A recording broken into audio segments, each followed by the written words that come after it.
Hello and welcome to this in-depth discussion on infective endocarditis, a serious and potentially fatal infection of the heart's inner lining and valves.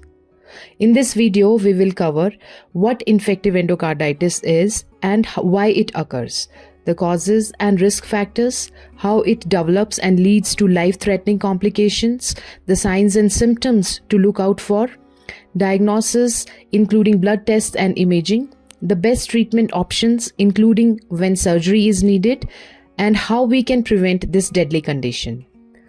Now, what is infective endocarditis? Infective endocarditis is an infection of the endocardium, that is the inner lining of the heart.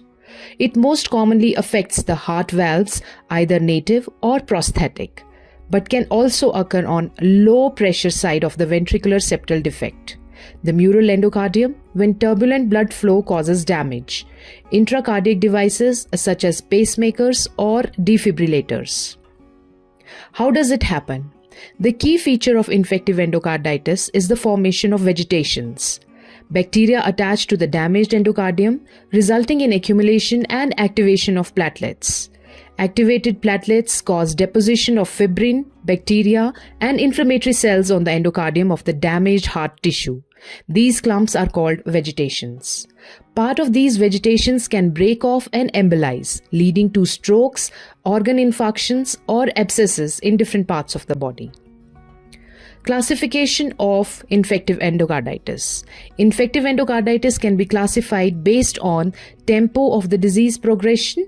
Acute endocarditis is rapid and severe, often caused by Staphylococcus aureus, leading to heart failure, emboli, and death within weeks if untreated. Subacute endocarditis has a slower course, often due to viridans streptococci, leading to progressive cardiac damage over months. Depending upon the location of infection, native valve endocarditis, which occurs on the natural heart valves, prosthetic valve endocarditis that affects the artificial heart valves with highest risk in first 6 to 12 months post-surgery. Right-sided endocarditis, which is common in IV drug abusers, mostly affecting the tricuspid valve. Left-sided endocarditis that affects the mitral or aortic valve and is more likely to cause embolic strokes. Now, what are the causes of infection? Healthcare associated, that occurs in 30 to 35% of cases, often seen in hospitalized patients with IV catheters or heart surgeries. Community acquired is more common in individuals with pre-existing heart conditions. What are the various causes and risk factors for infective endocarditis? Infective endocarditis is caused by bacteria and in rare cases fungi. The most common causative organisms depend upon the portal of entry, bacteria, and where they come from.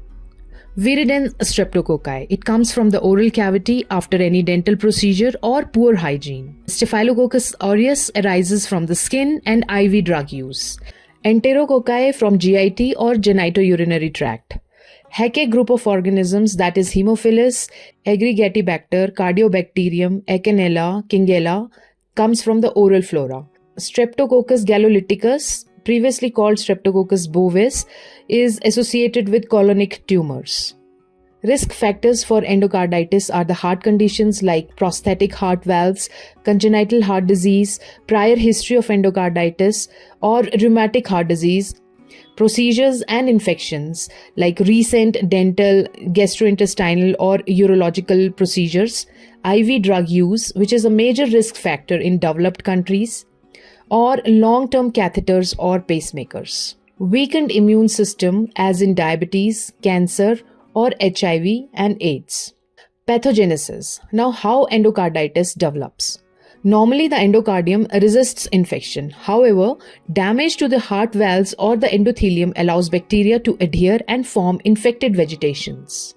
Step-by-step process. First is the endothelial injury, that is due to the turbulent blood flow that damages the endocardium. Second is platelet fibrin clot formation. A sterile thrombus forms at the damaged site. Third is bacteremia. Bacteria enters the bloodstream and stick to the thrombus. Fourth, development of infected vegetation, that is bacteria multiply leading to valve destruction. Fifth is embolization, where fragments of vegetation break off, causing strokes, organ infarctions, or abscess. Now, what are the clinical manifestations? Endocarditis has a broad range of symptoms and can be difficult to diagnose early. Common symptoms are fever and chills in 80 to 90% of cases, fatigue, weight loss, muscle pain or joint pain, persistent cough or chest pain if emboli affect lungs. Cardiac symptoms are heart murmur in 85% of cases, shortness of breath and swelling if heart failure develops. Classical peripheral signs are osseous nodes, that is, the painful red nodules on fingers and toes, Janeway lesions, that are painless hemorrhagic spots on palms and soles, splinter hemorrhages are the tiny streaks under nails, Roth spots are the retinal hemorrhages. Now, what are the various complications? Stroke due to emboli in the brain, kidney damage due to glomerulonephritis, septic emboli, that is due to infectious spread to the lungs, spleen, or other organs. Diagnosis of infective endocarditis.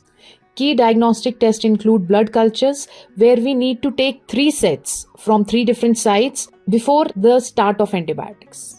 Echocardiography. Transesophageal echocardiography is more sensitive than transthoracic echocardiography for vegetations. Serology and PCR is much better for culture negative cases, for example in Bartonella and Coxiella. Now the Duke's criteria for diagnosis.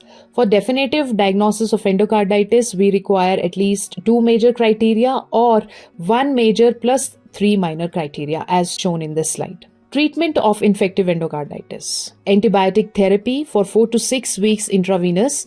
For streptococci, we give penicillin G plus gentamicin. For Staphylococcus aureus, nafcillin or oxacillin. For MRSA, we give vancomycin or daptomycin. For Hackett group of organisms, we use ceftriaxone. The indications for surgery include severe valve damage causing heart failure, large vegetations more than 10 mm at risk of embolization, or prosthetic valve infection with abscess or dehiscence. Who needs prophylactic antibiotics? Individuals who have prosthetic heart valves or congenital heart defects, or there is any prior history of endocarditis, or heart transplant recipients with valvulopathy, and the standard prophylaxis is amoxicillin 2 grams per oral 1 hour before procedure. With that, we come to the end of this video. Hope you found this video helpful. Like, share and subscribe for more in-depth medical content. See you in the next one.